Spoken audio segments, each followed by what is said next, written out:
नमस्कार। जब मैंने अलका सरावगी के साथ एक मास्टर क्लास का संचालन किया तो एक क्षण ऐसा आया जब मुझे लगा जैसे मैं उनके भीतर प्रवेश कर गई हूं।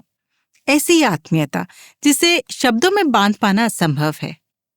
उस संवाद में लेखक और श्रोता के बीच की सीमाएं जैसे विलीन हो गईं। बाद में जब मैंने उनका उपन्यास पढ़ा तो वही निकटता मैंने फिर महसूस की। गांधी और सरला देवी के बीच की गहन अनकही आत्मीयता और शायद अलका सरावगी और उनकी सृजनात्मक चेतना के बीच भी। अगर आप अलका सरावगी वाला मास्टर क्लास देखना चाहें तो उसका लिंक आपको नीचे डिस्क्रिप्शन में मिल जाएगा। अलका सरावगी अपने लेखन में स्त्री की आंतरिक स्वतंत्रता, नैतिक संघर्ष, सामाजिक गतिशीलता और मारवाड़ी समाज के बदलते स्वरूप को अत्यंत सूक्ष्मता और मानवीय गहराई से प्रस्तुत करती हैं। वो आज भी कोलकाता में निवास करती हैं और साहित्यिक लेखन के साथ साथ सामाजिक और सांस्कृतिक गतिविधियों में भी सक्रिय हैं। उनका पहला उपन्यास कलिकथा वाया बाईपास बंगाल में मारवाड़ी प्रवासी समुदाय की सांस्कृतिक और मानसिक यात्रा पर आधारित है, जिसके लिए उन्हें साहित्य अकादमी पुरस्कार मिला। इसके बाद प्रकाशित उनके उपन्यास शेष कादंबरी और जानकीदास तेजपाल मैंशन ने समाज, इतिहास और स्त्री अस्तित्व के जटिल संबंधों को गहराई और करुणा से उकेरा। उनका नवीनतम उपन्यास गांधी और सरला देवी चौधरानी 12 अध्याय महात्मा गांधी और सरला देवी चौधरानी के बीच के भावनात्मक और वैचारिक संबंधों की पड़ताल करता है। इस रचना में सरावगी आदर्शवाद, नैतिकता, आत्मिक स्वतंत्रता और प्रेम के गूढ़ आयामों को उजागर करती हैं। अब आइए बात करते हैं सरला देवी चौधरानी की। यद्यपि ये उपन्यास उनके आध्यात्मिक जीवन की गहराइयों में नहीं उतरता, फिर भी उनकी अंतरात्मा की एक झलक हमें उस आध्यात्मिक चेतना को समझने में सहायक सिद्ध होती है जिसने उनके जीवन और व्यक्तित्व को आकार दिया। सरला देवी की आध्यात्मिक और सामाजिक यात्रा को 19वीं सदी के भारत के पुनर्जागरण की दो भिन्न किंतु पूरक धाराओं के बीच एक सेतु के रूप में देखा जा सकता है। एक ओर विजय कृष्ण चट्टोपाध्याय का अंतर्मुखी अध्यात्म और दूसरी ओर आर्य समाज का बहिर्मुखी सुधारवाद, जहां विजय कृष्ण ने प्रेम, समर्पण और आत्मशुद्धि के माध्यम से ईश्वरानुभूति के आंतरिक मार्ग पर बल दिया, वहीं आर्य समाज ने शिक्षा, नैतिक अनुशासन और सामाजिक पुनर्निर्माण के कर्म मार्ग को अपनाया। सरला देवी ने अपने ब्रह्मों और राष्ट्रवादी संस्कारों से अर्जित आत्मचिंतन की परंपरा को विवाह उपरांत रामबुज दत्त चौधरी के माध्यम से आर्य समाज के सक्रिय आदर्शों से जोड़ा। महिलाओं की शिक्षा और नैतिक जागरण के प्रति उनका दृष्टिकोण विजय कृष्ण की भक्ति संवेदना और दयानंद सरस्वती के कर्मयोगी आदर्श दोनों का संगम था। उनमें संत की आध्यात्मिक गहराई और सुधारक की नैतिक शक्ति एक साथ प्रकट होती है। उन्होंने आत्मानुभूति के ध्यान मार्ग को सामाजिक सेवा के आचरण में रूपांतरित किया, ये दिखाते हुए कि भारत का नव जागरण रहस्यवाद और सुधार के बीच किसी एक को चुनने में नहीं बल्कि दोनों के समन्वय में निहित है। और फिर भी इन दो संसारों, आध्यात्मिक और सामाजिक के बीच सरला देवी आज सर्वाधिक जानी जाती है महात्मा गांधी के बौद्धिक सहचरी के रूप में। अब हम अपना ध्यान उसी अद्भुत संबंध की ओर मोड़ते हैं, एक ऐसे संबंध की ओर जिसमें भक्ति, संवाद और सत्य व स्वतंत्रता के भिन्न व्याख्याएं एक दूसरे में घुल मिल जाती हैं। कल्पना कीजिए, अक्टूबर 1919 की एक दोपहर, जलियांवाला बाग हत्याकांड को कुछ ही महीने हुए हैं। इसी समय महात्मा गांधी लाहौर में सरला देवी के घर पहुंचते हैं। उनके पति रामबुज दत्त चौधरी उस समय जेल में थे। देश भर में शोक और असंतोष का वातावरण व्याप्त था। गांधी ने सरला देवी को 19 वर्ष पहले देखा था, एक गरिमामयी शिक्षिता महिला जो 50 महिलाओं के समूह का नेतृत्व कर सकती थी और अपनी ही रचना नमो हिंदुस्तान को ऐसी भक्ति से गा सकती थी कि स्वर से राष्ट्र की आत्मा जाग उठे। अब वर्षों बाद जब वे दोबारा मिले तो गांधी उनके व्यक्तित्व से उतने ही प्रभावित हुए जितने उनकी मुक्त निश्चल हंसी से। ऐसी हंसी जो उन्होंने किसी अन्य भारतीय महिला में नहीं देखी थी। अगले वर्ष अप्रैल 1920 में गांधी ने उन्हें एक पत्र में लिखा कि उनके बिछड़ने से उन्हें गहरा दुख हुआ। लाहौर की वो छोटी सी मुलाकात दो आत्माओं के बीच ऐसे संवाद की शुरुआत थी जो जितना व्यक्तिगत था उतना ही भारत के स्वतंत्रता संकल्प से जुड़ा हुआ था। गांधी उनकी स्त्रियों के उत्थान और राष्ट्र सेवा के प्रति समर्पण से गहराई से प्रभावित हुए। जब सरला देवी ने उन्हें अपने संगठन भारत स्त्री महामंडल के बारे में बताया, जो उन्होंने स्त्रियों को पितृसत्तात्मक बंधनों से मुक्त करने के लिए स्थापित किया था, तो गांधी ने महसूस किया कि वे एक समान धर्मी आत्मा से मिल रहे हैं। उन्होंने सरला देवी से उनका जीवन वृत्तांत सुनने का आग्रह किया। सरला मुस्कुराईं और बोली, मैं तुम्हें सरला की कहानी सुनाऊंगी। ये कहानी आरंभ होती है विद्रोह से। 23 वर्ष की आयु में उन्होंने अपने प्रसिद्ध ठाकुर परिवार को छोड़ दिया और मैसूर की एक कन्या विद्यालय में सहायक अधीक्षिका के रूप में नौकरी स्वीकार की। उनकी मां स्वर्ण कुमारी देवी बंगाल की पहली महिला उपन्यासकार थीं, जो अपने लेखन में इतनी तल्लीन रहती थीं कि सरला को अक्सर उपेक्षित महसूस होता था, मानो वह परिवार की अनचाही संतान हो। उन्होंने संगीत, लेखन और अध्ययन में उत्कृष्टता प्राप्त कर मां का ध्यान आकर्षित करने की कोशिश की, लेकिन जब परिवार ने विवाह के लिए दबाव डाला तो उनका विद्रोह मुखर हो उठा। वे पूछने लगी, क्यों विवाह ही स्त्री का एकमात्र मार्ग है? क्या वह अपने जीवन का निर्णय स्वयं नहीं ले सकती? मैसूर उनके लिए स्वतंत्रता का द्वार बन गया। उन्होंने महारानी गर्ल्स स्कूल में नौकरी के लिए तार भेजा और तुरंत स्वीकृति भी मिल गई। परिवार में कोहराम मच गया। केवल उनके दादा देवेंद्रनाथ ठाकुर ने अनुमति दी, पर यह कहते हुए कि यदि तू अविवाहित रहने की शपथ ले तो मैं तेरा विवाह तलवार से कर दूं। सरला ने मुस्कुराते हुए कहा, सच्ची स्वतंत्रता किसी शर्त से नहीं बनती। मैसूर में उन्होंने पहली बार आत्मनिर्भरता का सुख जाना, पर यह स्वतंत्रता चुनौतियों से रहित नहीं थी। एक रात एक अजनबी उनके घर में घुस आया। घटना ने उनके भीतर भय और असुरक्षा भर दी। क्या भारत में कोई अकेली स्त्री क्या सचमुच सुरक्षित रह सकती है? कोलकाता के अखबारों ने इसे सनसनी बना दिया। बंगबासी जैसे पत्रों ने उच्च वर्गीय महिलाओं की स्वतंत्रता की आकांक्षा पर व्यंग किया, मानो वे पश्चिम की नकल कर रही हों। ये सरला के लिए पीड़ादायक था, पर उनके संकल्प को और दृढ़ कर गया। सरला का विद्रोह दरअसल परिवार या समाज के विरुद्ध नहीं था, बल्कि आत्मा की स्वतंत्रता की खोज, स्वत्व की तलाश थी। वे कलाकार थीं, देशभक्त थीं, सुधारक भी, पर सबसे बढ़कर एक ऐसी स्त्री जिसने अपने अधिकार के लिए कभी क्षमा नहीं मांगी। गांधी से उनका संवाद दो आदर्शवादियों का मिलन था।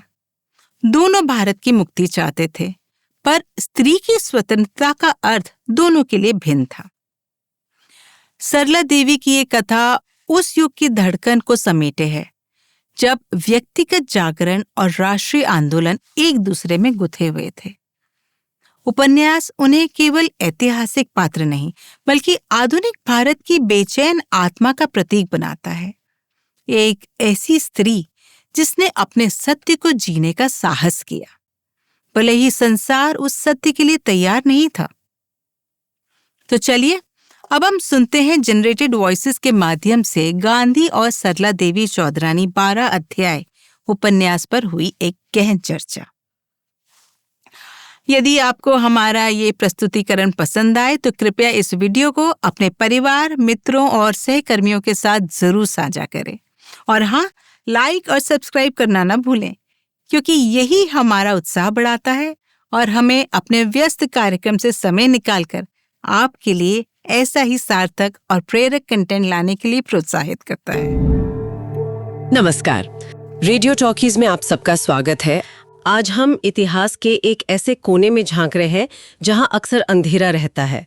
महात्मा गांधी और सरला देवी चौधरानी, इनके बीच एक असाधारण, पेचीदा और गहरे रिश्ते की कहानी।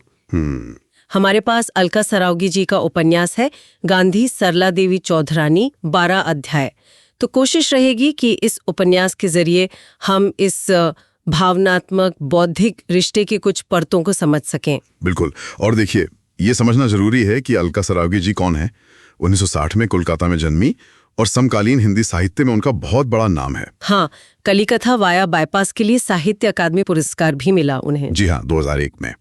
और उनकी लेखनी की खासियत यही है कि वो ऐतिहासिक घटनाओं को, बड़े किरदारों को उनके निजी, उनके मानवीय पहलुओं से जोड़कर लिखती हैं। हाँ, और यही उन्होंने इस उपन्यास में किया है, गांधी और सरला देवी के इस तीव्र, इंटेंस रिश्ते पर फोकस करके। तो चलिए कहानी की नायिका से शुरू करते हैं। सरला देवी चौधरानी कौन थी हैं? सिर्फ टैगोर की भांजी होना तो उनकी पूरी पहचान नहीं थी, है ना? मतलब वो पहचान का एक हिस्सा जरूर था, पर उनकी अपनी शख्सियत बहुत दमदार थी। जोड़ासांको के टैगोर परिवार में जन्म हुआ, जाहिर है कला साहित्य का माहौल मिला, लेकिन उन्होंने अपनी राह खुद बनाई। सोचिए, उस जमाने में उन्होंने विज्ञान पढ़ा, कैलकाटा यूनिवर्सिटी से। विज्ञान, ये तो वाकई अनूठी बात है उस समय के लिए। हाँ, और जैसा आपने कहा, टैगोर की भांजी थीं, पर यह बात कम लोग जानते हैं कि मामा रविंद्रनाथ के साथ मिलकर वंदे मातरम की जो धुन आज हम सुनते हैं, उसे बनाने में उनका भी हाथ था। अच्छा, ये तो नई जानकारी है। तो मतलब संगीत, साहित्य, विज्ञान और राष्ट्रवाद भी। हाँ, राष्ट्रवाद तो कूट-कूट कर भरा था, और साथ ही एक विद्रोही तेवर भी था। उपन्यास में संकेत मिलता है कि शायद बचपन में माँ स्वर्ण कुमारी देवी, जो खुद बंगाल की पहली महिला उपन्यासकार थीं। हाँ, एक जिक्र है कि जब वो बच्ची थीं और सीढ़ियों से गिरकर दांत तोड़ बैठी, तो उनकी माँ ने लिखना बंद नहीं किया। अरे, छोटी सी बात है, पर शायद उनके बीच की दूरी को दर्शाती है। ये वाकई सोचने वाली बात है। उनसे शायद वो भावनात्मक जुड़ाव नहीं मिला जिसकी उन्हें तलाश थी, तो उन्होंने अपनी एक अलग, मजबूत पहचान बनाने की ठानी। और वो बनाई भी उन्होंने। बिल्कुल। बहुत मुखर थीं, स्वतंत्र सोच वाली। उस वक्त के सामाजिक बंधन, खासतौर पर महिलाओं के लिए जो थे, उनको उन्होंने चुनौती दी। लेकिन टैगोर परिवार की प्रगतिशीलता दूसरी तरफ भी दिखती है, जैसे उनकी मामी ज्ञानदा नंदिनी देवी। हाँ, उन्होंने बंगाली औरतों को ब्लाउज, पेटीकोट के साथ साड़ी पहनना सिखाया। ये सुनने में आज शायद अजीब लगे, पर उस वक्त ये औरतों के लिए घर से बाहर निकलकर सार्वजनिक जीवन में हिस्सा लेने की दिशा में एक बड़ा कदम था। बिल्कुल। पहले सिर्फ एक साड़ी लपेटकर बाहर निकलना संभ्रांत महिलाओं के लिए मुश्किल था। और सरला खुद कमाल की प्रतिभाशाली थीं।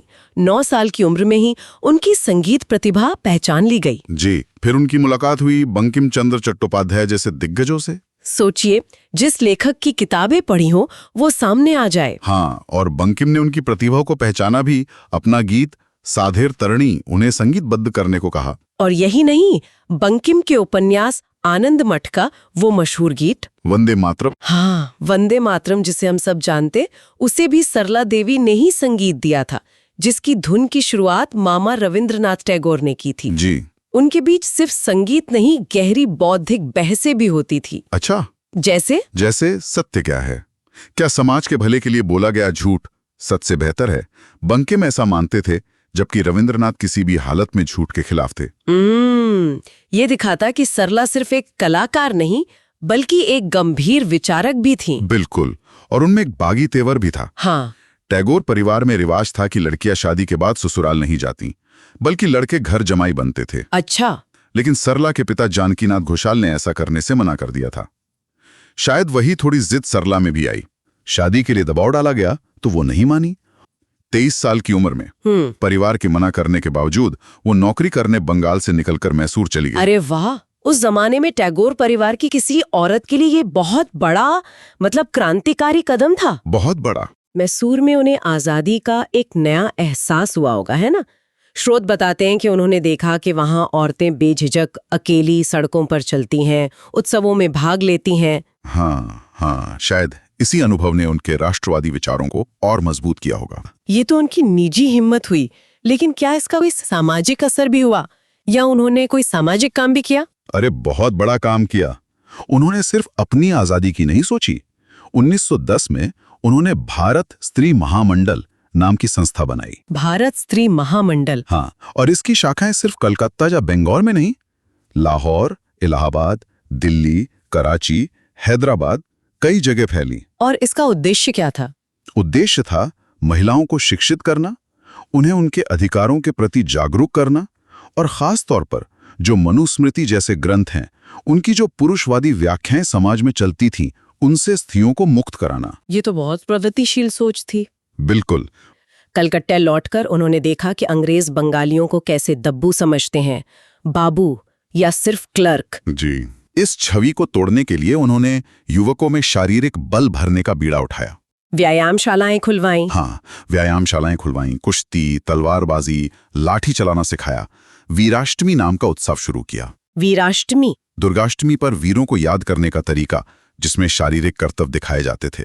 ये सिर्फ पूजा पाठ नहीं, एक तरह का शक्ति प्रदर्शन था। ये तो कमाल है। मतलब वो सिर्फ बौद्धिक राष्ट्रवाद की बात नहीं कर रही थीं, वो जमीन पर काम कर रही थीं। बिल्कुल। और फिर उन्होंने मृत्यु चर्चा जैसा लेख लिखा, मौत के डर से जीतो, ताकतवर बनो। और वो अहिताग्नि का कविता, जिसमें खुद को यज्ञ की आग जैसा बनाने की बात, ये सब क्या दिखाता है? ये दिखाता है कि उनमें राष्ट्र के लिए खुद को समर्पित करने की कितनी प्रबल, कितनी तीव्र भावना थी। वो सिर्फ विचारों तक सीमित नहीं थी, वो कर्म में विश्वास रखती थी। यहाँ तक कि उनका जुड़ाव क्रांतिकारी अनुशीलन समिति से भी रहा, जिसे उन्होंने आर्थिक मदद भी दी। अच्छा। तो वो एक ऐसी राष्ट्रवादी थी जो सिर्फ अहिंसा तक सीमित नहीं सोचती थी, कम से कम शुरुआती दौर में तो नहीं। उनकी जो ये ऊर्जा थी, जो प्रतिभा थी, उससे स्वामी विवेकानंद इतने प्रभावित थे कि वो उन्हें अपने साथ विदेश ले जाना चाहते थे, धर्म प्रचार के काम में मदद के लिए। सच में? विवेकानंद। हाँ।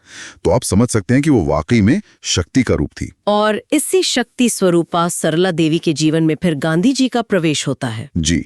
इसी तेजस्वी व्यक्तित्व को गांधी ने पहली बार देखा 1901 में कलकत्ता कांग्रेस अधिवेशन में। जी, जब वो 50 औरतों के साथ अपना लिखा गीत नमो हिंदुस्तान गा रही थीं। क्या नजारा रहा होगा। बिल्कुल। लेकिन उनकी असल कहानी, मतलब गांधी के साथ जो गहरा रिश्ता बना, वो तो सालों बाद 1919 में लाहौर में शुरू होती है। हाँ, जलियांवाला बाग नरसंहार के बाद गांधी को पंजाब आने की इजाजत मिली और वे ठहरे सरला देवी के घर। जी, उनके पति रामभज दत्त चौधरी रॉलेट एक्ट के विरोध में जेल में थे। गांधी थोड़ी झिझक के साथ गए थे। सोच रहे होंगे कि सरला देवी दुख में होंगी, वियोगिनी होंगी। हाँ, कुछ ऐसा ही, मगर हुआ कुछ और ही। जब 47 साल की सरला देवी सिल्क की साड़ी और मोती की माला पहने अपने बेटे दीपक के साथ दरवाजे पर आईं और गांधी ने उनके 19 साल पहले सुने गीत का जिक्र किया, तो वो खिलखिलाकर हंस पड़े। खिलखिलाकर।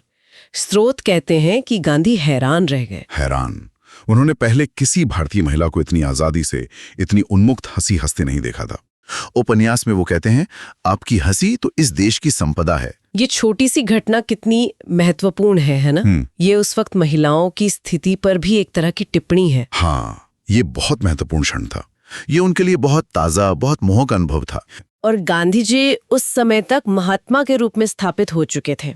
उनके सिद्धांत सत्य, अहिंसा, सत्याग्रह, ब्रह्मचर्य, स्वदेशी, ये सब चर्चा में थे। बिल्कुल। उनकी जीवन शैली भी लोगों के लिए, खासकर उस वर्ग के लिए जिससे सरला देवी आती थी, थोड़ी अलग थी। बकरी का दूध पीना, ज्यादातर फल खाना, कम कपड़े पहनना। हाँ, उपन्यास में जिक्र है कि उनके कुछ आदतें, जैसे वो रेल के सफर में पेट साफ होने जैसी बहुत निजी बातें भी एकदम सहजता से बता देते थे। ये सरला देवी को शुरू में थोड़ा अजीब लगा। हाँ, वो एक सांस्कृतिक अंतर शायद रहा होगा शुरू में। तो गांधी को उनमें सिर्फ एक काबिल औरत नहीं दिखी, बल्कि कुछ और दिखा। उन्हें उनमें वो शक्ति नजर आई जिसकी उन्हें शायद भारत की आजादी की लड़ाई के लिए तलाश थी। उन्हें लगा कि अगर हिंदुस्तान की औरतें ऐसी हो जाएं, इतनी निडर, इतनी बुद्धिमान, इतनी सक्षम, तो स्वराज जल्दी मिल सकता है। इसीलिए उन्होंने सरला देवी से कहा कि वो अपने जीवन के बारे में और बताएं, खासकर 1895 के बाद के उनके अनुभव। और यहीं से, उस बातचीत से, उन दोनों के बीच एक बहुत गहरे रिश्ते की शुरुआत हुई। और ये रिश्ता फिर सिर्फ एक बौद्धिक स्तर पर नहीं रहा। नहीं, बिल्कुल नहीं। ये बहुत तेजी से गहरे भावनात्मक और जिसे गांधी ने खुद आध्यात्मिक कहा, वैसे बंधन में बदल गया। आध्यात्मिक बंधन। हाँ, वो रोज एक दूसरे को चिट्ठियां लिखते थे। गांधी ने उन्हें अपना एलजी मतलब लॉ गिवर कहना शुरू कर दिया। लॉ गिवर, कानून बनाने वाली, ये तो बड़ी बात है। हाँ, मजाक में या शायद गंभीरता से ही, जैसे कि वो उनके जीवन को दिशा दे रही हैं और उनकी चिट्ठियों में ये गहराई साफ झलकती हैं। गांधी खुलकर लिख रहे थे कि वो उन पर कितने निर्भर हैं। जैसे कि कोई उदाहरण है उपन्यास में? हाँ, एक पत्र है 27 अप्रैल 1920 का। उसमें गांधी लिखते हैं, अब ये बिछड़ना और अधिक कठिन लगने लगा है। जिस जगह तुम बैठती थी उस ओर मैं देखता हूं और उसे खाली देखकर अत्यंत उदास हो जाता हूं। ओह। और इससे भी आगे जाके वो लिखते हैं, अब तुम्हारे बिना मेरा काम नहीं चल सकता। एक महात्मा के मुंह से ये शब्द, तुम्हारे बिना मेरा काम नहीं चल सकता, ये तो बहुत तीव्र भावनाएं हैं। बिल्कुल। और गांधी ने उन्हें आध्यात्मिक पत्नी का दर्जा दिया। उन्होंने माना कि उनके जीवन का शायद पहला ऐसा गहरा निजी प्रेम का अनुभव था। आध्यात्मिक पत्नी, इसका मतलब क्या था गांधी के लिए? क्या ये प्लेटोनिक था? देखिए, गांधी के लिए आध्यात्मिक का अर्थ अक्सर आत्मशुद्धि और समर्पण से जुड़ा होता था। उन्होंने सरला देवी को शक्ति माना, स्वदेशी में उनके योगदान की, खासकर उनके खादी अपनाने की बहुत तारीफ की। और सरला देवी ने भी गांधी की बातें मानी, मोटा खद्दर पहनना शुरू किया, अपने बेटे दीपक को साबरमती आश्रम भेजा गांधी के कहने पर। हाँ। और गांधी भी उनका बहुत ख्याल रखते थे, उनके खाने पीने का, उनके स्वास्थ्य का, छोटी छोटी बातों का ध्यान रखते थे। लेकिन यहाँ एक सवाल उठता है, गांधी के अपने जो सिद्धांत थे, ब्रह्मचर्य, आत्मनियंत्रण, क्या ये गहरा भावनात्मक रिश्ता उनसे टकराता नहीं था? ये बहुत अहम नुक्ता है और यहीं पर यह रिश्ता और ज्यादा जटिल हो जाता है। गांधी शायद इस रिश्ते को भी अपनी एक प्रयोगशाला की तरह देख रहे थे, आत्मशुद्धि की प्रयोगशाला, जैसे उन्होंने अपने जर्मन दोस्त हर्मन कैलेनबैक के साथ किया था, जिसे वो अपना आध्यात्मिक साथी मानते थे। बिल्कुल। कैलेनबैक के साथ भी उनका रिश्ता बहुत गहरा था, उसमें भी पूर्ण समर्पण और एक दूसरे को सुधारने पर बहुत जोर था। गांधी शायद सरला देवी से भी वैसी या उससे भी ज्यादा पूर्ण प्रतिबद्धता और समर्पण चाह रहे थे। लेकिन सरला देवी तो खुद एक बेहद स्वतंत्र और मजबूत इरादों वाली महिला थी। क्या वो इस तरह के समर्पण के लिए तैयार थीं? यही टकराव शुरू हुआ। गांधी की उम्मीदें बहुत ज्यादा थीं और धीरे धीरे उनमें एक तरह का नियंत्रण करने का भाव भी आने लगा। नियंत्रण किस तरह का? वो सरला देवी के कपड़ों पर, उनके रहने के तरीके पर, यहाँ तक कि उपन्यास बताता है कि उनके बालों में तेल लगाने वाली नौकरानी तक पर टिप्पणी करते थे। अच्छा। एक बार सरला देवी ने नौकरानी से बकरी के दूध की खीर बनवा ली तो गांधी ने उन्हें टोका, कहा कि श्रम की गरिमा समझो, ये काम खुद करना चाहिए था। वो चाहते थे सरला देवी पूरी तरह आत्मनिर्भर बने, सादा जीवन जिए। लेकिन ये सलाहें लगातार टोका टाकी जैसी लगने लगी होंगी। उपलब्धियों को, उनकी अपनी पहचान को जैसे देख ही नहीं रहे, बस उन्हें एक स्कूल की लड़की की तरह सुधारने में लगे हैं। इस पर सरला देवी ने कोई प्रतिक्रिया दी? वो इस लगातार की नुक्ताचीनी से, इन मांगों से थकने लगी। उपन्यास में जिक्र है कि एक बार वो इतनी परेशान हो गई कि उन्होंने गुस्से में गांधी को तार भेजा कि वो सब छोड़कर हिमालय जा रही हैं। हिमालय? ओह, ये तो उनके अंदर के उबाल को दिखाता है। हाँ, वो बता रहा था कि वो कितना घुटन महसूस कर रही थी। और क्या सिर्फ यही आंतरिक टकराव था या बाहर से भी कोई दबाव आ रहा था इस रिश्ते पर? गांधी के जो बाकी साथी थे वो इसे कैसे देख रहे थे? बाहर से भी दबाव था और काफी ज्यादा था। गांधी के जो करीबी लोग थे, जैसे उनके भतीजे मगनलाल गांधी या उनके सचिव महादेव देसाई, वो आश्रम में सरला देवी की मौजूदगी और गांधी पर उनके असर से कह सकते हैं असहज थे, खुश नहीं थे। अच्छा। मगनलाल गांधी ने तो आश्रम के नियमों का हवाला देकर इस बात पर भी आपत्ति की कि सरला देवी अपने कमरे में अलग क्यों खाती हैं। लेकिन सबसे तीखी प्रतिक्रिया शायद किसी और की थी। हाँ, सबसे कठोर विरोध आया सी राजगोपालाचारी यानी राजा जी की तरफ से। उन्होंने गांधी को एक बहुत सख्त चिट्ठी लिखी। क्या लिखा था उसमें? उन्होंने इस रिश्ते को गांधी की भयानक भूल कहा और सरला देवी के लिए तो उन्होंने नागिन के सौंदर्य जैसे बहुत ही अपमानजनक शब्दों का इस्तेमाल किया। नागिन का सौंदर्य, ये तो हद है, बहुत ही कटु। गांधी ने क्या किया? गांधी ने राजा जी को जवाब तो दिया, सरला देवी का बचाव भी किया, लेकिन साथ ही उन्होंने सरला देवी को सलाह दी कि उन्हें आलोचना सहनी चाहिए। इसे दुख का नियम कहा, लॉ ऑफ सफरिंग कहा, कि चुपचाप सहो। ये सलाह तो शायद सरला देवी को और अकेला कर गई होगी। जाहिर है, उन्हें लगा होगा कि जिस व्यक्ति पर वो इतना भरोसा करती हैं, वो भी उन्हें पूरी तरह नहीं समझ रहा या उनका साथ नहीं दे रहा। और क्या सिर्फ ये भावनात्मक या सामाजिक दबाव ही थे या राजनीतिक मतभेद भी उभरने लगे थे? हाँ, राजनीतिक मतभेद भी साफ होने लगे। जैसे सरला देवी के पति रामभज दत्त चौधरी, वो खिलाफत आंदोलन को लेकर गांधी की रणनीति से सहमत नहीं थे। वो चाहते थे कि मुसलमानों का साथ देने के बदले गो हत्या बंदी का पक्का वादा लिया जाए, जबकि गांधी इसे सौदा नहीं बनाना चाहते थे। बिल्कुल। और खुद सरला देवी भी जब चौरी चौरा कांड हुआ 1922 में और गांधी ने असहयोग आंदोलन वापस ले लिया, तो वो इस फैसले से सहमत नहीं थी। उन्हें लगा कि आंदोलन कमजोर पड़ जाएगा। हाँ, और एक घटना और हुई कलकत्ता कांग्रेस अधिवेशन में। गांधी ने मंच से ही सरला देवी और उनके पति को अंग्रेजी बोलने पर टोक दिया और नामर्दी जैसा कठोर शब्द इस्तेमाल किया, सार्वजनिक रूप से। हाँ, ये सब बातें रिश्ते में कड़वाहट घोल रही थी। तो धीरे धीरे वो जो शुरू की गर्मजोशी थी वो खत्म होती गई। हाँ, वो भावनात्मक तीव्रता कम हो गई और फिर गांधी ने अपने पत्रों में सरला देवी की प्रतिबद्धता पर ही सवाल उठाने शुरू कर दिए। उन्हें अपूर्ण कहा। अपूर्ण? हाँ, उन्होंने लिखा, पूछा उनसे, क्या तुम मेरी आध्यात्मिक पत्नी हो? क्या हम में वो उदात्त पवित्रता है? ये सवाल सरला देवी के लिए बहुत चोट पहुंचाने वाले थे। बिल्कुल। और आखिरकार गांधी ने खुद ही इस रिश्ते को एक नई परिभाषा दे दी। उन्होंने कहा कि ये भाई बहन का रिश्ता है। भाई बहन का रिश्ता मतलब उन्होंने एक तरह से दूरी बना ली या रिश्ते को सीमित कर दिया। हाँ, कह सकते हैं। उन्होंने उस रिश्ते की जो खासियत थी, जो इंटेंसिटी थी, उसे खत्म करके एक सुरक्षित दायरे में ला दिया। सरला देवी को कैसा लगा होगा ये सब? उपन्यास के हिसाब से उन्हें बहुत आघात लगा।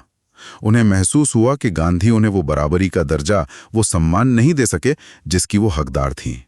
शायद उन्हें लगा कि आखिर में गांधी भी पुरुषवादी सोच से मुक्त नहीं है, जहां स्त्री का काम पुरुष के आदर्शों को पूरा करना ही है। तो बाहरी दबाव, गांधी का बदलता रवैया, उनकी बढ़ती उम्मीदें और फिर ये सवाल, इन सब ने मिलकर उस असाधारण जुड़ाव को तोड़ दिया। लेकिन क्या ये पूरी तरह टूट गया? मतलब क्या बातचीत बिल्कुल बंद हो गई? नहीं, पूरी तरह नहीं। जैसा मैंने कहा, जब 1922 में आंदोलन वापस लिया गया तो सरला देवी ने भारतीय पत्रिका में लेख लिखकर गांधी की अहिंसा की आलोचना की।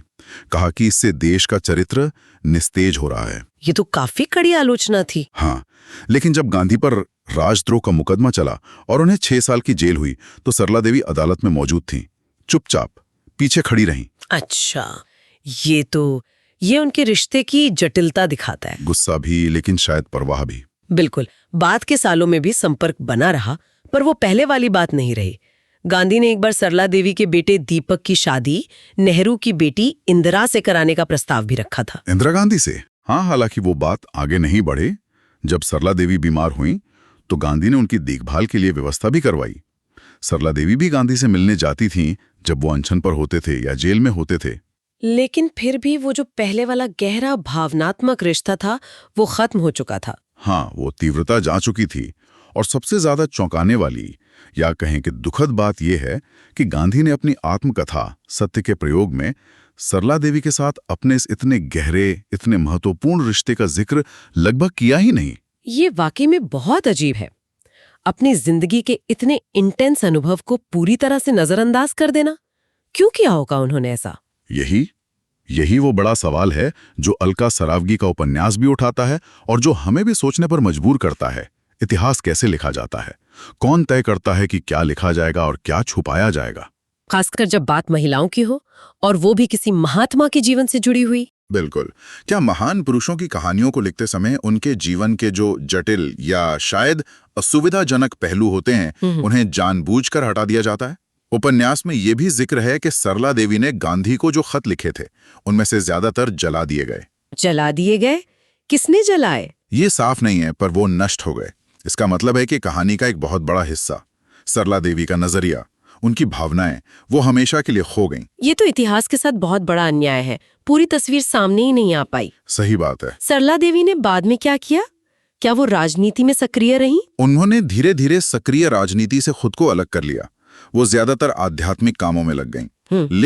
लेकिन उन्होंने महिलाओं के अधिकारों के लिए आवाज उठाना बंद नहीं किया। 1930 के दशक में भी कलकत्ता की एक सभा में उन्होंने कहा था कि कांग्रेस औरतों को लॉ ब्रेकर यानी कानून तोड़ने वाला तो बनाना चाहती है, पर लॉ मेकर यानी कानून बनाने वाला नहीं। वाह, ये दिखाता है कि उनकी वो स्वतंत्र सोच, वो नारीवादी चेतना आखिर तक उनके साथ रही। बिल्कुल। तो फिर इस पूरी कहानी को, इस रिश्ते को हम कैसे समझें? इसका सार क्या है? देखिए, ये कहानी कई परतों वाली है। ये जुनून की कहानी है, बौद्धिकता की है, आध्यात्मिकता की है, गहरी दोस्ती की है और फिर मोहभंग की भी है। जी। ये हमें दिखाती है कि जो व्यक्ति महात्मा कहलाता है वो भी इंसानी भावनाओं से, उलझनों से, रिश्तों की जटिलताओं से परे नहीं होता। हाँ। और ये उस दौर की भी कहानी है जब देश को आजाद कराने का लक्ष्य इतना बड़ा था कि उसके सामने शायद व्यक्तिगत भावनाएं, निजी रिश्ते और खासकर एक ताकतवर स्वतंत्र महिला की अपनी आकांक्षाएं वो कहीं दब जाती थीं, अनदेखी कर दी जाती थीं। ये बात सोचने पर मजबूर करती है कि हम अपने नायकों को कैसे देखते हैं। क्या हम उन्हें सिर्फ उनकी सार्वजनिक छवि में ही देखना चाहते हैं? उनके मानवीय और कभी-कभी कमजोर पहलुओं को स्वीकार क्यों नहीं कर पाते? और सबसे बड़ा सवाल शायद यही है कि इतिहास में आवाज किसे मिलती है। सरला देवी के वो जले हुए पत्र, शायद उनमें वो जवाब होते जो गांधी की आत्मकथा या दूसरे दस्तावेज हमें नहीं देते। ये रिश्ता हमें याद दिलाता है कि हर बड़ी कहानी के पीछे कई अनकही, अनदेखी कहानियां छिपी होती हैं और उन्हें खोजना, उन्हें समझना जरूरी है ताकि हम इतिहास को और इंसान को ज्यादा गहराई से समझ सकें। ये हमें सोचने पर मजबूर करता है कि न जाने कितनी सरला देवियों की कहानियां इतिहास के पन्नों में दर्ज होने से रह गईं या जानबूझकर मिटा दी गईं। गांधी जो सत्य और पारदर्शिता पर इतना जोर देते थे, उनके जीवन में सरला देवी के साथ ये रिश्ता, जिसकी गहराई को उन्होंने सार्वजनिक रूप से कभी पूरी तरह स्वीकार नहीं किया और जिसे अपनी आत्मकथा से लगभग मिटा दिया, ये क्या दिखाता है? क्या ये उनके अपने आदर्शों जैसे ब्रह्मचर्य और सत्य और उनकी गहरी मानवीय भावनाओं जिनसे वो खुद जूझे के बीच के शाश्वत संघर्ष का एक अनकहा अध्याय है जिस पर हमें और सोचने की जरूरत है? ये एक बहुत गहरा सवाल है जिस पर वाकई और मनन करने की जरूरत है। तो इसी विचार के साथ आज की ये चर्चा यहीं समाप्त करते हैं। अगली बार फिर मिलेंगे रेडियो टॉकीज पर।